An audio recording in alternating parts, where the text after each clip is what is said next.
This story happened to me quite recently, but every time I think about it, old sweat appears on my forehead and my heart starts pounding wildly. At first it seemed like an ordinary dream, but then I realized that it wasn't just a nightmare. I don't usually remember my dreams. You know how it happened. You wake up and everything that was in your dream seems to melt into thin air, leaving only vague images. But this dream, which I now call the end, was remembered to the smallest detail. Perhaps because I woke up from it with a horror that could not let me go. It all started with the fact that I found myself in my house. Everything looked absolutely normal. The same furniture, the same walls, but the feeling of something unnatural was unbearable. Everything seemed unrealistically quiet, as if the world had stopped. In this dream, I realized that I was at home, but I felt like a stranger, as if I did not belong here. I decided to leave the bedroom and go downstairs to the kitchen. For some reason, I was sure that something was going to happen. A strange feeling grew as I started down the stairs. There was no sound in the house, not even my footsteps, as if I was floating above the floor. It was not the kind of silence that happens at night, something more frightening, a complete absence of life. When I got to the kitchen, there was no one there. However, it looked as if someone had just left the room. A cup of coffee on the table, an open newspaper, a half-eaten sandwich. But there was no one around, and that made me nervous. I walked over to the table and took the cup in my hand. She was hot, as if she had been held just a couple of minutes ago. And then I heard a soft sound, someone scratching. It came from the back of the house, as if someone was slowly and persistently scratching the wall or floor.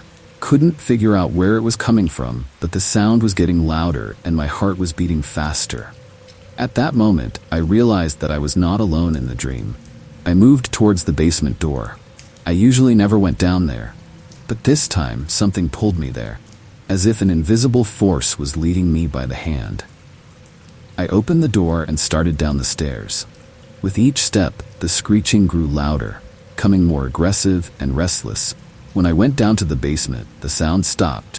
The silence did not bring me relief. I stood there in the middle of the dark room, feeling my skin crawl.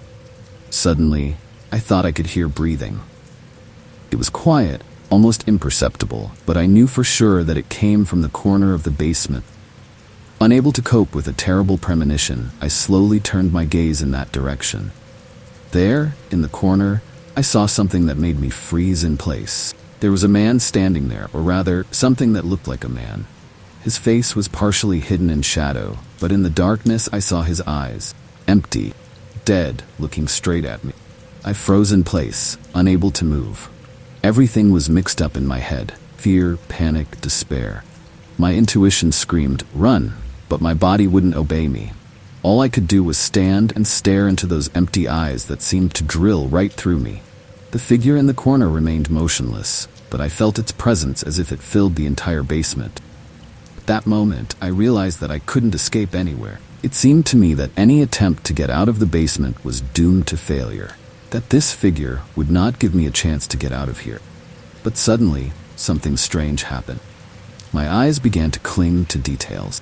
Old boxes, shelves, tools that were scattered all over the basement. It was all in its place, as always.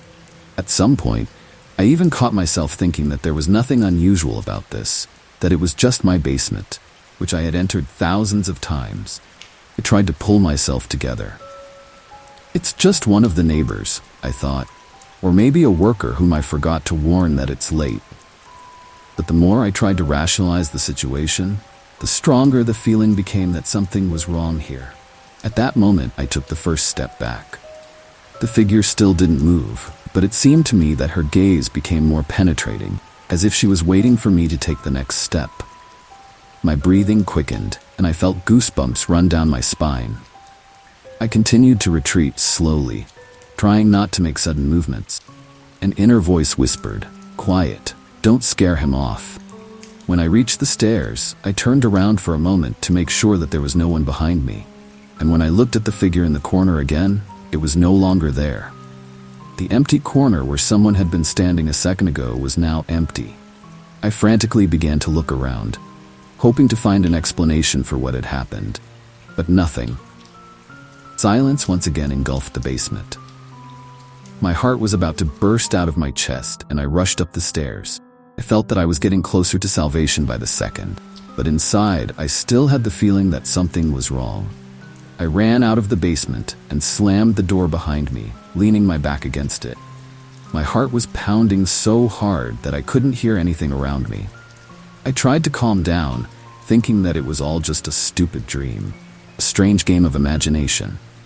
But when I started looking around, I suddenly realized that something had changed in the house. It looked the same, but not quite like that. Some little thing, something that I couldn't grasp, made it clear to me that I was no longer at home. I walked through the rooms, trying to find something that would explain my condition. But everything looked in place. The same furniture, the same photographs on the walls, but something was subtly wrong. And suddenly I heard a creaking sound. It came from upstairs, from the bedroom. I realized that someone or something was there. Having barely overcome myself, I began to climb the stairs, feeling my legs become wobbly. Every step was difficult, as if I was being pulled back. But I knew that I had to get to the end, that I had to find out what was going on there. As I approached the bedroom door, my hands began to tremble treacherously. I tried to make myself believe that it was just my imagination playing out. Creaking of the floorboards, the sound I heard, could have been anything, maybe the wind or an old tree, but an inner voice kept saying, "No, it's not like that." Summoning all my resolve, I slowly turned the door handle. The door creaked open, and I stepped inside. The bedroom looked the same as before, but I immediately felt that something was wrong. The air in the room was strangely cold, and I noticed that the window was slightly ajar. The thought flashed through my mind that I had definitely closed it before going to bed. There was something on the bed that immediately caught my attention. It was my pillow, but now it was crumpled and covered with dust, as if it had just been taken out of some abandoned room. Even worse, there was a piece of paper on the pillow, as if it had been carefully left for me. I walked slowly over to the bed and took the paper in my hands. My fingers were shaking, and I felt goosebumps running down my back. When I unfolded the paper, my fingers were slightly sticky with nervous sweat, and I read the text.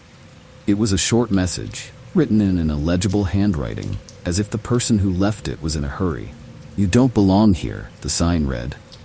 My first thought was that this was someone's stupid prank. Who could have broken into my house and left such a note? I sat down on the bed, not taking my eyes off this strange find. My head began to spin from the tension. "You don't belong here." The meaning of this phrase was so obvious that it caused even more fear. The house I had been living in for several years suddenly became alien and hostile to me. I heard a faint rustle outside the window. The window, which I was sure I had closed before going to bed, was now ajar wider. Couldn't have been an accident. As I got closer, I looked out. It was a windless night outside, not the slightest movement. Nevertheless, I had the feeling that someone was watching me. Returning to the bed, I caught myself thinking that something was wrong here, but I couldn't figure out what exactly. At first glance, everything looked normal, but the feeling of anxiety increased with each passing second. I decided to check the house. Maybe it will help me calm down. I slowly left the bedroom and headed for the hallway. In the dark, my vision gradually adjusted to the dim light coming from the slightly open window at the other end of the corridor.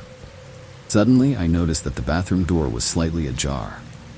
I distinctly remembered closing it before going to bed. My heart started beating faster. I went to the door, and again I heard that faint rustle, which was now coming from inside the bathroom.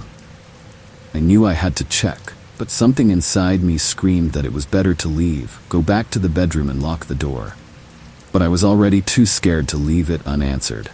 Gathering my strength, I pushed the door a little harder, and it opened with a slight creak. It was dark inside, but I immediately felt that something had changed here. My gaze fell on the mirror. Its surface was fogged up, as if someone had recently taken a shower, but I did not remember turning on the hot water. I felt a chill run down my spine. Suddenly, I noticed faint footprints on the mirror, as if someone had run their fingers over the fogged glass. I went closer to see what the footprints were, but they turned out to be nothing more than blurred lines. I stood there, looking at my reflection in the fogged mirror, trying to figure out what was going on. I stood in front of the mirror, trying to calm my racing heart. My thoughts were racing between fear and disbelief. "It's impossible," I said to myself, "but how can I explain it?" Fear seemed to fill everything around. I looked at the footprints on the mirror again, and suddenly they began to melt, as if disappearing right in front of my eyes. I tried to convince myself that it was all a trick of the light, that the fogged mirror and strange lines were just the result of my nervous state. But then, where did this note come from? And what did the phrase, "you don't belong here," mean? My head started to ache from the strain. I abruptly turned around and left the bathroom. As I passed the bedroom, I noticed that the door was ajar again, although I definitely remembered that I had closed it. There was some strange energy in the house, something subtly wrong, as if the very space around me was breathing and living its own life. I headed downstairs to the kitchen, feeling anxiety building in my chest. I needed to calm down, drink some water, try to put my thoughts in order. The kitchen greeted me with the cold light of a lamp, and I automatically opened the refrigerator, not even remembering why I did it. Everything was in its place inside, but I suddenly realized that I no longer feel hungry. I don't want a drink. All I needed to do was figure out what was going on. I sat down at the table and stared at one point, trying to build a logical chain of events. Who could have gotten into my house? Why didn't I hear any noise? No signs of forced entry? Could someone I know have made fun of me in this way? But even in the joke, there was nothing that could explain what was happening. Thoughts swarmed in my head, but none of them gave answers. It took several minutes before I realized that I was sitting in complete silence, except for the muffled noise from the street through the window, which I thought was closed. I got up slowly and walked over to him. The window was ajar, and the cold night air entered the room through it. I felt that strange feeling of observation again, as if someone invisible was watching my every move. An inner voice kept telling me to leave the house, to get as far away as possible, but something held me back. Not fear, but rather a desire to understand. To leave now would be to give up, to admit that I can't control what's going on in my own house. I closed the window, trying not to make any noise, and returned to the table. The decision was brewing by itself. We need to inspect the house, every part of it. Check the locks, windows, doors. Maybe this will help me find at least some explanation. I started going through the rooms one by one. Everything was in its place in the living room, but I noticed that the clock on the wall had stopped. Looking at them, I felt as if time had slowed down. There was a strange silence in the room, as if everything was quiet, waiting. Leaving the living room, I moved into the study. There, on the table, were the papers that I had left the day before. Everything looked the way I remembered, except for one thing. My computer mouse was shifted, as if someone had touched it recently. I sat down at my desk, turned on my computer, and saw that there was a text document on the screen that I definitely hadn't opened. There was only one word in the document: leave. This moment was a turning point for me. I realized that I couldn't stay in the house anymore. It wasn't just fear, I intuitively felt that I was in danger. I got up, turned off the computer, and hurried to the exit. I grabbed my keys, my wallet, and quickly walked out the door without looking back. Once outside, I felt relieved, but I couldn't get rid of the feeling that something was left in the house. Something I couldn't fight anymore. Got in the car and just drove off. Doesn't matter where. The only important thing was to get as far away from this place as possible, from what I couldn't explain. And now, every time I remember that day, I realize that I made the right choice. The house that was once my refuge became a place where I could no longer feel safe. And although there was nothing supernatural in this story, its reality turned out to be much scarier than any mysticism.